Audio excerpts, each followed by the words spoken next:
So hello students, welcome back to YouTube channel. तो आज की इस वीडियो में हम एडवांस सर्वेइंग का अपना चैप्टर 2 आज स्टार्ट करने जा रहे हैं, जिसका नाम है कॉन्ट्यूरिंग। तो ऐसे आने वाले सीरीज़ में हम कंप्लीट करेंगे।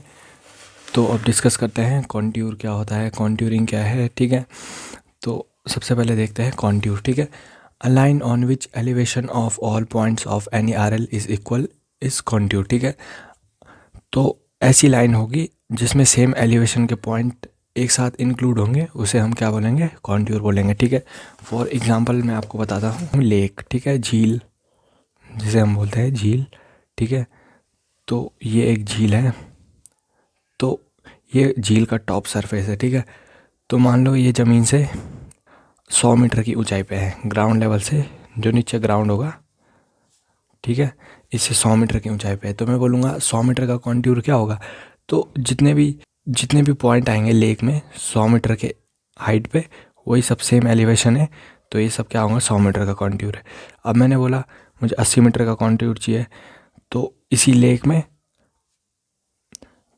थोड़ा और डेप्थ में हम जाएंगे और यहाँ पर हमें 80 मीटर का, मतलब ये एक सेम एलिवेशन होंगे हर चीज़ का। देखिए सेम एलिवेशन होगा 80 मीटर। अब मैंने बोला 40 मीटर का कॉन्ट्यूर चाहिए, तो एक स्ट्रेट लाइन होगी जिसमें सारे 40 मीटर कंसिडर हो जाएंगे। ठीक है, जो भी पॉइंट होंगे सारे पॉइंट इसमें कंसिडर हो जाएंगे, तो यही क्या है, ये हमारा कॉन्ट्यूर है। ठीक है, ये जो ग्राउंड है यहाँ पर मान लो ये है 1 मीटर। ठीक है, तो यहाँ पर पूरा ये 1 मीटर होगा, क्योंकि ये कॉन्ट्यूर है और एक ही एलिवेशन सेम ऊंचाई में है, तो इसे हम बोलेंगे कॉन्ट्यूर। ठीक है, आगे बढ़ते हैं अब। ठीक है, ये सेम एलिवेशन होगा ग्राउंड में। ठीक है, अब देखिए, a line joining same points on the ground is called contour line. और कॉन्ट्यूर लाइन क्या होगी, ऐसी लाइन जो सेम पॉइंट्स को जोड़ेगी, उसे क्या बोलेंगे हम, कॉन्ट्यूर लाइन। और ये क्या होगी, कॉन्ट्यूर लाइन और इमेजिनरी लाइन। ठीक है, कॉन्ट्यूर लाइन क्या होगी, इमेजिनरी लाइन्स होंगी। ठीक है, तो ये आप देख सकते हैं कॉन्ट्यूर लाइन। ये एक हिल का एग्जाम्पल देखते हैं, तो यहाँ पर ये 99 मीटर इसकी हाइट है। यहाँ पर देखिए, यहाँ पर 100 मीटर है, यहाँ पर 100 मीटर है, तो 99 मीटर की ये देख ग्राउंड में है। इसको आप 3D में समझने की कोशिश कीजिए, इसके पीछे भी होगा, जितना भी 99 मीटर के अंडर में एरिया आएगा, ये सब क्या होगा, ये एक कॉन्ट्यूर होगा। ठीक है, ये कॉन्ट्यूर लाइन होगी। ये देखिए लाइन, ये कॉन्ट्यूर है। पहले देखिए 99 ये कॉन्ट्यूर हो गया, ये 100 सेम पॉइंट आ रहे हैं, हर जगह सेम पॉइंट आएंगे, 100 100 100, तो ये क्या हो गया, ये कॉन्ट्यूर हो गया। और ऐसी लाइन, ये इमेजिनरी लाइन जो कि इन पॉइंट्स को आपस में जोड़ेगी, उसे हम बोलेंगे कॉन्ट्यूर लाइन। ठीक है, अब मैंने बोला 101 मीटर का मुझे कॉन्ट्यूर लाइन चाहिए। ठीक है, तो आपने ग्राउंड में देखा, ग्राउंड से देखा कि 101 मीटर पे है, तो 101 मीटर पे जितने भी पॉइंट्स आएंगे सेम एलिवेशन के 101 मीटर के। ठीक है, तो उसको अगर हम आपस में जोड़ दें तो एक लाइन बनेगी, इमेजिनरी लाइन होगी, उसे हम बोलेंगे कॉन्ट्यूर लाइन। ठीक है, तो यहाँ पर आपको समझ आ रहा होगा। देखिए ये मीन सी लेवल से, ये RL है, ये रिड्यूस लेवल होता है मीन डेटम।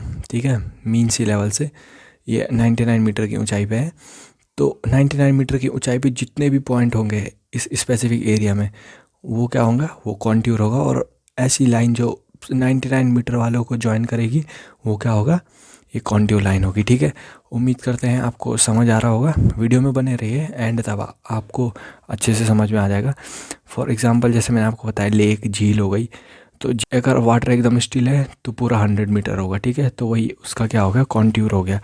और जो लाइन उसे ज्वाइन करेगी उसे हम कॉन्ट्यूर लाइन बोलेंगे। ठीक है, अब देखिए कॉन्ट्यूरिंग क्या होती है, मेकिंग और preparing of contour map by collecting contour line is called contouring. ठीक है, अब कॉन्ट्यूरिंग क्या होगी कि हम कॉन्ट्यूर मैप को प्रिपेयर कर रहे हैं by collecting contour lines is called contouring. ठीक है, it is a survey process और joining the point of equal elevation. Contouring क्या होता है, joining the points of equal elevation. अब इसमें आप देख सकते हैं ये 99 मीटर पे है, ये 100 मीटर पे है, ये 101 मीटर पे है। तो इसका अगर हम कॉन्ट्यूर मैप बनाएंगे तो उसके नीचे ऐसे हम कुछ बनाएंगे, ये होगा 99 मीटर, फिर इसके बाद आएगा ये 100 मीटर और इसके अंदर आएगा ये 101 मीटर। तो ये मैप प्रिपेयर हो चुका है, तो इसे हम बोलेंगे कॉन्ट्यूर मैप। ठीक है, preparing a contour map by collecting contour lines. ये देखिए कॉन्ट्यूर लाइन्स को हम कलेक्ट करके एक मैप बना रहे हैं, उसे हम बोलेंगे कॉन्ट्यूरिंग। ठीक है, तो अब बात करते हैं पर्पस ऑफ कॉन्ट्यूरिंग। कॉन्ट्यूरिंग हम करते क्यों हैं, इसके पर्पस क्या होंगे। ठीक है, to know the information about the topography of the area. ठीक है, एरिया की जो टोपोग्राफी होगी उसके बारे में हमें इंफॉर्मेशन निकालना, उसे ही हम कहेंगे कि ये पर्पस ऑफ कॉन्टूरिंग है। जैसे एलिवेशन हो गया, ड्रेनेज हो गया, अनइवननेस हो गया, ठीक है, ये सब ऑब्टेन होती है। अब देखिए कैसे होगा कि एक ग्राउंड है, वो स्लोपी ग्राउंड है, ठीक है, ऐसा ग्राउंड है। अब उस पर हमने कॉन्टूर मैप बनाया, तो यहाँ पर कहीं पे आ रहा है 99, फिर आ रहा है 100, फिर आ रहा है 101, 101, ठीक है, कहीं पे 99 आ गया, कहीं पे 97 आ गया। तो ये अनइवननेस ग्राउंड को शो कर रही है कि कहीं पे तो 99 है, कहीं पे 100 है, कहीं पे 1 है। तो ग्राउंड की हमें इन्फॉर्मेशन पता चल रही है, और एरिया की टोपोग्राफी में पता चल रही है कि वो ग्राउंड कैसा एलिवेटेड है और अनइवन है, वहाँ पर हो रहा है, ये सब ड्यूरिंग में पता चलेगा। तो पहला पॉइंट है, एरिया की टोपोग्राफी में पता चलेगी। फिर दूसरा होगा suitable site selection is done by contour map. ठीक है, तो जैसे हमें कोई भी प्लान आ गया हम पे कि डैम बनाना है या कुछ करना है, ठीक है, तो उसके लिए सबसे पहले साइट सिलेक्शन होगी। कैसे होगी कि हम पहले ग्राउंड में जाएंगे, वहाँ पर देखेंगे ग्राउंड में कितना वहाँ पर एलिवेशन आ रहा है, कितने अनइवन ग्राउंड है, कितनी हमें सैंड फिलिंग करनी पड़ेगी ग्राउंड को प्लेन बनाने के लिए। दूसरा आ गया साइट सिलेक्शन।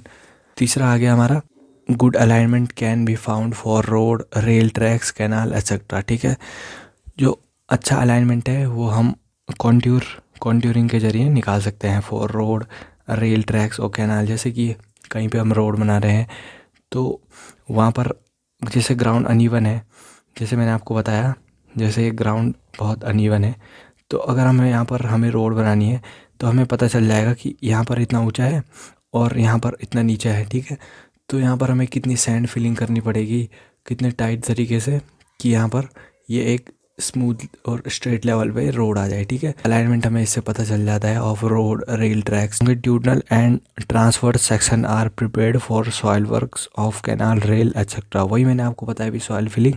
ठीक है, लॉन्गिट्यूडनल और ट्रांसवर्स सेक्शन वो हम बना सकते हैं for soil work of canal, rail, road etcetera. ठीक, जैसे स्लोप ऐसा है ग्राउंड का, तो अगर हमें इसके ऊपर रोड बनानी है, मान लो सेंटीमीटर आ रखा है, ठीक है, तो यहाँ पर हमें पता चल जाएगा कि कितना गैप है और कितनी हमें सॉइल फिलिंग करनी पड़ेगी। ठीक है, सॉइल वर्क कि हमें एक अच्छा और स्ट्रॉन्ग क्या बन जाए, कैनाल, रोड या जो रेल ट्रैक है वो सब मिल जाए, तो इसीलिए कॉन्टूरिंग ज़रूरी है। फिर देखते हैं catchment area and run of available from it can be calculated. Catchment area होता है, जैसे कि ये हमारा स्लोपी ग्राउंड है, बारिश हो रही है, तो यहाँ पर कितना पानी एक्यूमुलेट हो रहा है, वो कितना पानी यहाँ पर आ सकता है, तो कैचमेंट हमें पता चल जाता है एरिया का। ठीक है, और रन ऑफ कि यहाँ से कितना पानी बह रहा है, कितना यहाँ पर स्टोर नहीं हो पा रहा है, तो वो सब हम कैलकुलेट करते हैं कॉन्टूरिंग के ज़रिए। ठीक है, फिर नेक्स्ट देखते हैं for determining the capacity of reservoir with the help of contour map. ठीक है, वही मैंने आपको बताया, जैसे कि हमें एक डैम बनाना है, ठीक, तो अगर वो नीचे से बहुत उबड़ खाबड़ होगा, तो हम पता कर सकते हैं कि यहाँ पर कितना पानी आएगा, यहाँ पर कितना आएगा, यहाँ पर कितना आएगा। तो कैपेसिटी ऑफ रिजर्वायर हम बता सकते हैं कि इसमें कितना टोटल पानी आ सकता है। तो कैपेसिटी ऑफ रिजर्वायर डिटरमाइनिंग के लिए भी हमें कॉन्टूरिंग ज़रूरी होती है। ठीक है, फिर to know the intervisibility of any two station, दो स्टेशन के बीच इंटरविजिबिलिटी की आपस में विजिबल हो पा रहे हैं नहीं हो पा रहे हैं, वो हमें कॉन्टूर से पता चलेगा। ठीक है, मान लो ये स्लोप है, कहीं पे दो जगह यहाँ पर है, एक जगह यहाँ पर हो गई, एक स्टेशन, दूसरा स्टेशन है, बीच में हिल आ गया, तो जब हम कॉन्टूरिंग करेंगे तो हमें पता चल जाएगा यहाँ पर 100 मीटर है, यहाँ पर ये स्लोप आ रखा है 100 मीटर का है, और ये जो हमारा स्टेशन है वो 99 मीटर पे है। तो यहाँ से देखने में से दिक्कत होगी, तो वही है कि एंटर विजिबिलिटी हम पता कर सकते हैं कि जो हमारे स्टेशन है वो दिखेंगे नहीं दिखेंगे, तो उसके ज़रिए हम कॉन्टूरिंग के ज़रिए पता लगा सकते हैं। ठीक है, अपवर्ड और downward slope can be drawn, वही है कि अपवर्ड और डाउनवर्ड स्लोप हमें कॉन्टूरिंग के ज़रिए पता चल जाएगी कि यहाँ पर जैसे यहाँ पर 99 है, फिर यहाँ 100 हो गया, तो ये हमें अपवर्ड स्लोप पता चल रहा है। फिर यहाँ पर सीधा 97 हो गया 100 के बाद, तो यहाँ पर हमें 3 का वो डाउनवर्ड स्लोप दिख रहा है।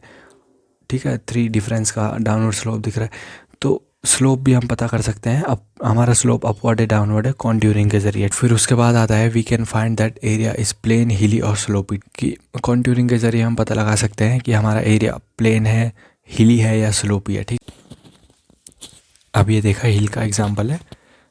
यहाँ पर देखिए the value increase inward this so hill, अगर वैल्यू अंदर के लिए इंक्रीज हो रही है तो वो हिल को दर्शाएगा। आप देख सकते हैं ये हिल है, तो डेफिनेट सी बात है ये आपका हिल है, तो आपको पता है इसके जितना बॉटम आएगा उतनी इसकी वैल्यू कम होगी, जितना हिल हम टॉप पे चढ़ते जाएंगे उतनी इसकी वैल्यू बढ़ती जाएगी। तो इसके बॉटम में देखिए 97 मीटर है, फिर उसके ऊपर 98 मीटर और टॉप तक जाते जाते अगर 99 मीटर हो गई तो इसका ये कॉन्ट्योर मैप है जो इसका टॉप व्यू है। ठीक है, ये इसका टॉप व्यू है। तो अगर आप हिल को टॉप से देखेंगे तो सबसे पहले क्या दिखेगा, 99 दिखेगा, सबसे छोटा दिखेगा, सबसे अंदर दिखेगा।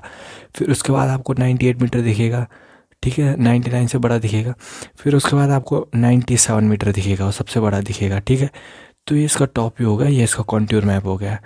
तो यहाँ पर आप देख सकते हैं कि सबसे चौड़ा है जो ये 97 मीटर है, कि ये सबसे लो लेवल पे है। ठीक है, फिर उसके ऊपर चढ़े हम 98 मीटर पे, तो ये थोड़ा कम हो गया, मतलब इसकी हाइट बढ़ गई और 99 मीटर तक जाते जाते ये सबसे टॉप पे आ गया और ये इससे हाईएस्ट पॉइंट पे पहुंच गई। ठीक है, तो वही है कि वैल्यू अंदर के ले जाते जाते वो इंक्रीज़ होगी। ठीक है, तो आपको आसानी से समझ आ रहा होगा, ये हिल को आप टॉप से देखेंगे अगर, तो आप देख सकते हैं कि वैल्यू अंदर के लिए इंक्रीज़ कर रही है, तो ये हिल होगा।